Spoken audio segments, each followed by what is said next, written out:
Lepo pozdravljeni. Čeprav je za projekt odlagališča nizko in srednje radioaktivnih odpadkov državni prostorski načrt narejen že leta 2009, se zdi, da se od tedaj ni kaj dosti premaknilo. A kot kaže, je Agencija za radioaktivne odpadke tik pred pridobitvijo gradbenega dovoljenja, zato naj bi gradnja tega jedrskega objekta v najboljšem primeru stekla še letos ali v začetku naslednjega leta.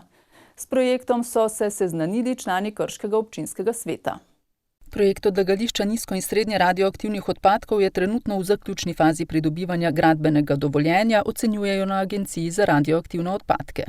Tako da pričakujemo, da ali proti koncu leta ali pa začetek naslednjega leta bi lahko začeli z gradnjo samega odlagališča. Trenutno potekajo razpisi za izbiro izvajalca za gradnjo, dodaja Viršek. Gradil se bo en silos, betonski silos, dimenziji globina približno 55 metrov, v primer silosa dobrih 27 metrov. Poleg silosa bodo zgradili še tehnološki in upravno-servisni objekt. Podpora oziroma potreba po projektu, za katerega je državni prostorski načrt narejen že od leta 2009, v preteklosti ni bila tako velika, zato se v tem času ni kaj dosti premaknilo.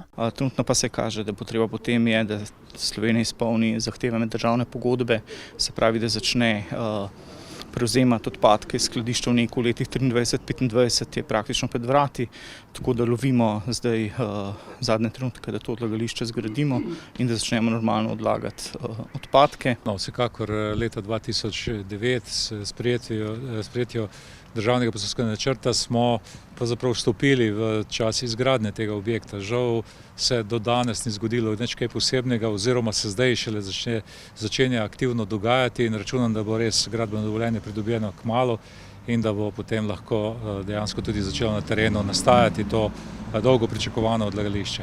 Izdajo gradbenega dovoljenja za pričetek izgradnje že nestrpno pričakujejo v Nuklearni elektrarni Krško.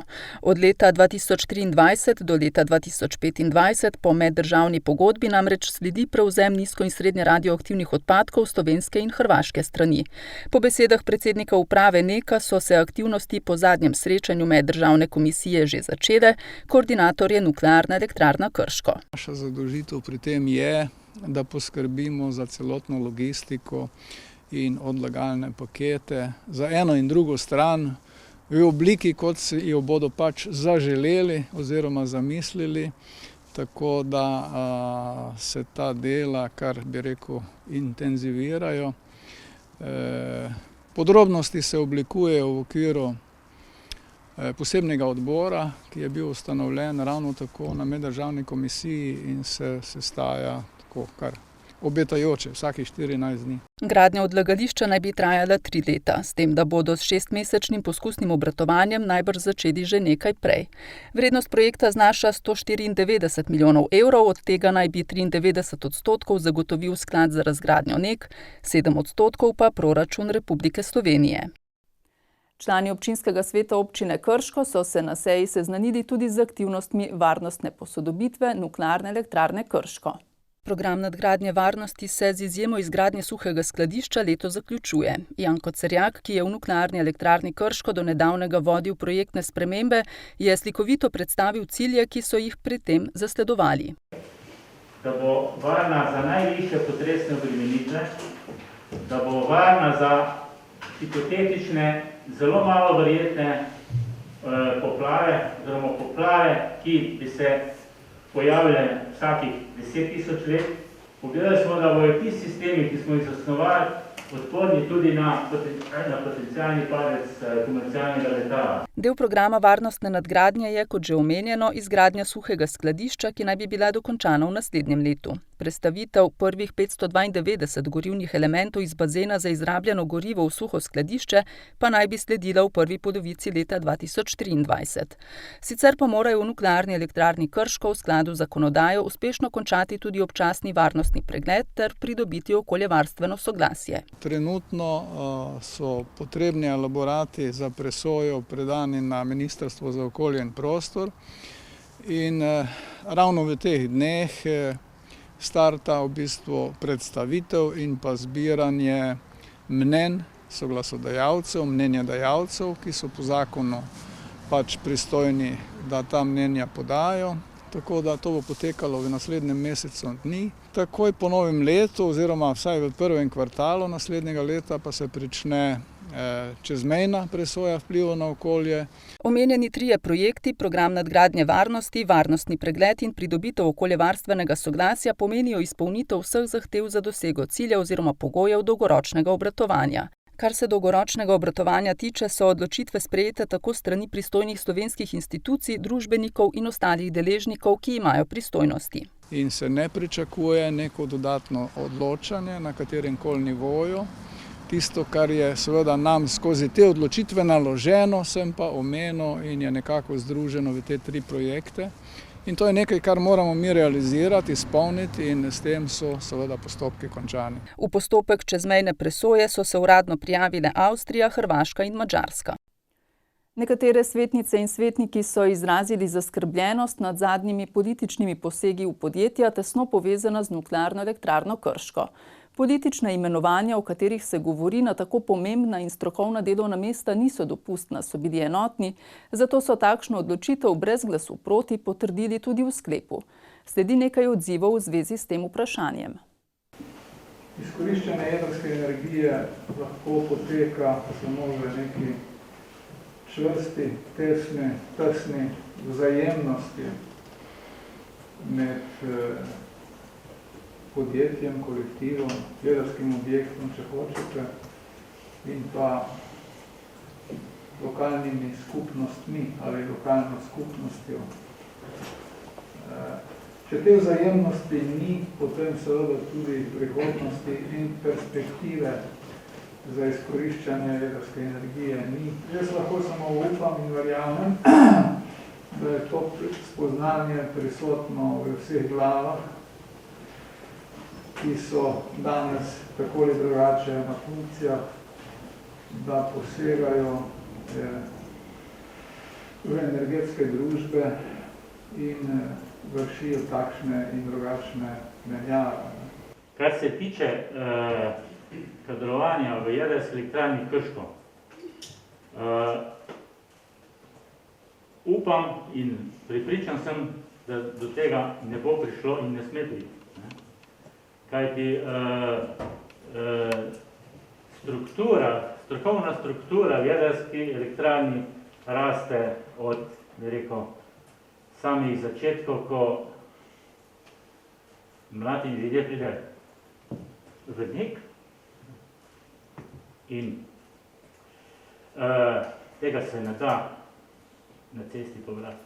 No, jaz pravzaprav same podrobnosti kadrovanja ne bi zašel, ker to ni moje področje, vsekakor pa bi stališča lokalne skupnosti izrazil zaskrbljenost zaradi kadrovanja, še posebej, ker so že znana imena ljudi, ki ne bi prišli na ta mesta in ta imena ne vlivajo ravno veliko zaupanja v dobro in trajno delovanje jedrske elektrarne in pa seveda vseh družb, ki so povezane z delovanjem jedrske elektrarne.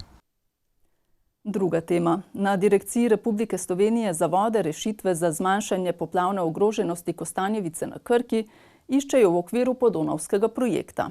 Predlagane ureditve, ki obsegajo ureditev nasipov in postavitev mobilnih sten, so predstavili sredi oktobra na javni predstavitvi, a prebivalci do predstavljenih rešitev niso naklonjeni. Zaradi pomislekov so se celo povezali v civilno iniciativo. O tem smo že poročali prejšnji teden, pa so o podpori idejni rešitvi in s tem nadaljevanju projekta odločali člani kostanjeviškega občinskega sveta. Ti so ga z 8 glasovi za, 1 proti in 1 zadržanim sprejeli.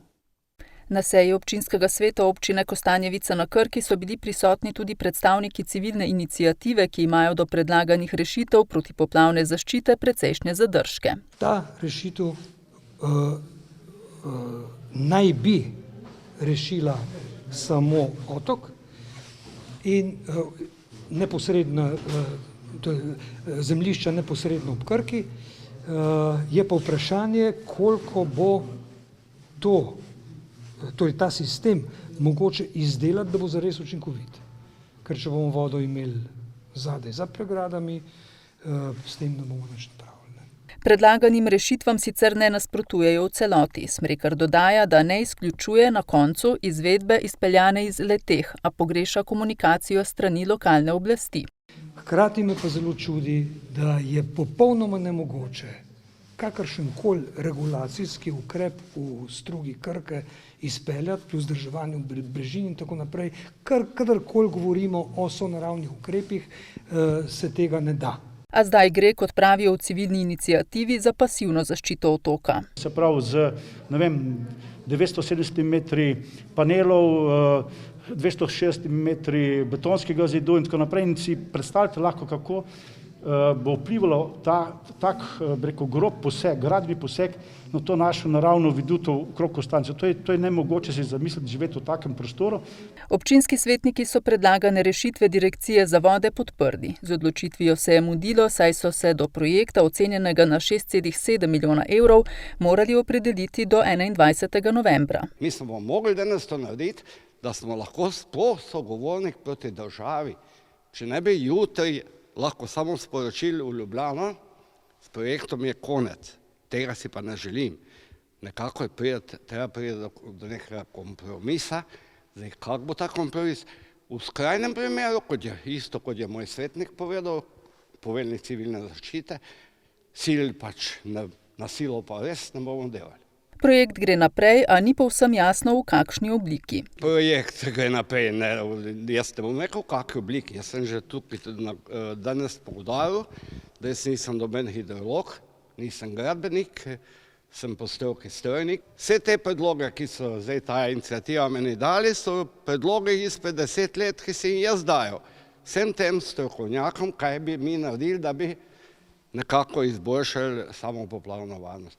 Vendar, zdaj v tem primeru se sami ugotovili že zadnjič na predstavitvi v gradu, so nam dokazovali neke matematične račune, da pač to ne zdrži. Predstavniki občine, civilne iniciative, Direkcije za vode in projektanti so se v petek sestali na delovnem sestanku, na katerem so skušali zbližati stališča.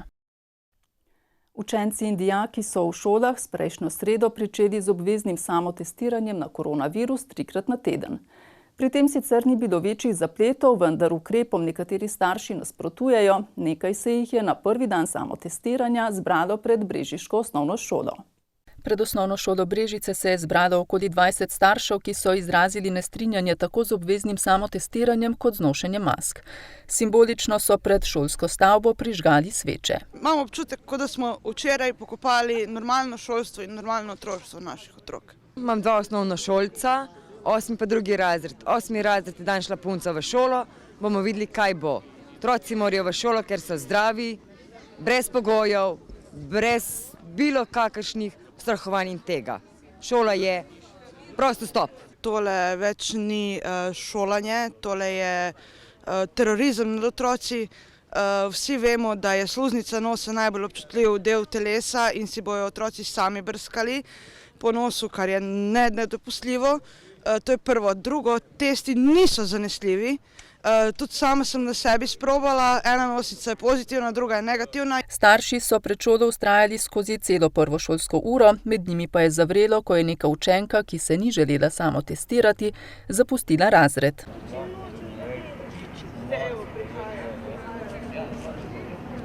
Pred starše je kmalu zatem stopila pomočnica ravnateljice.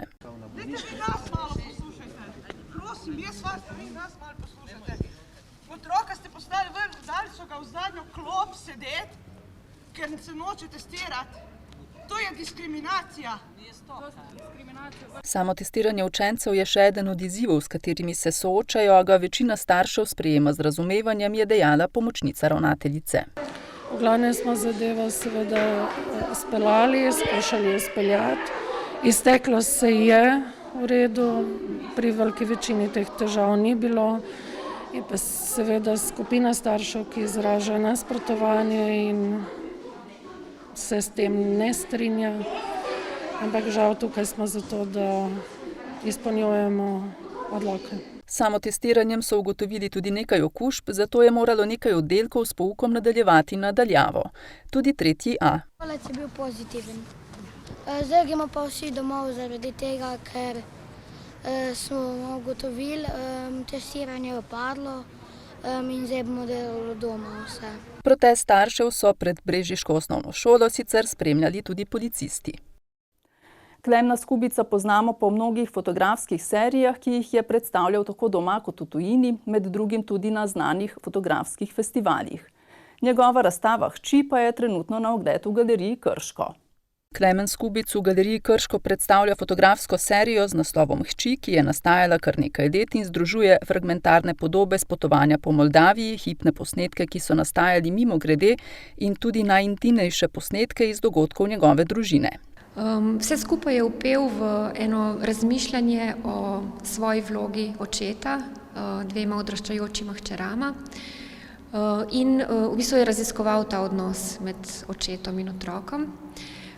Zato jo je sploh med tem časom zaprtja in epidemije jo je povabil, da sta se likovno izražali, da sta v roke jima je dal razne pobarvanke, izmišljevali sta si zgodbice in med drugim sta začeli tudi barvati njegove fotografije.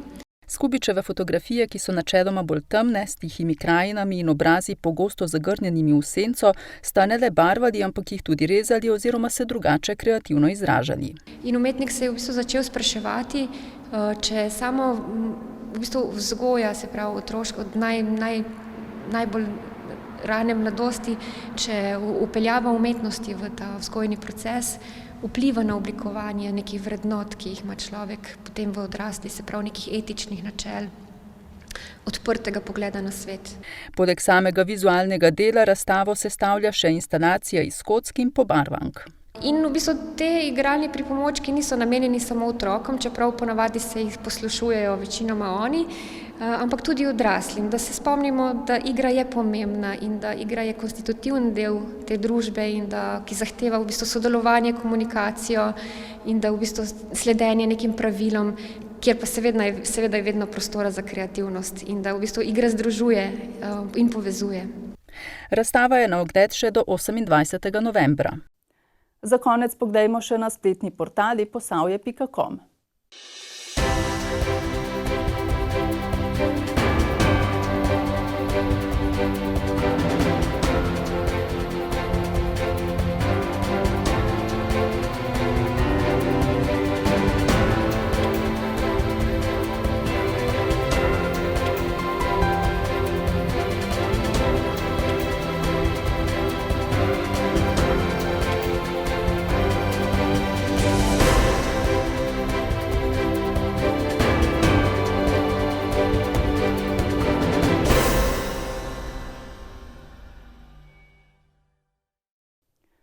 Spoštovani gledalci in gledalke, hvala za pozornost in nasvidenje prihodnji teden.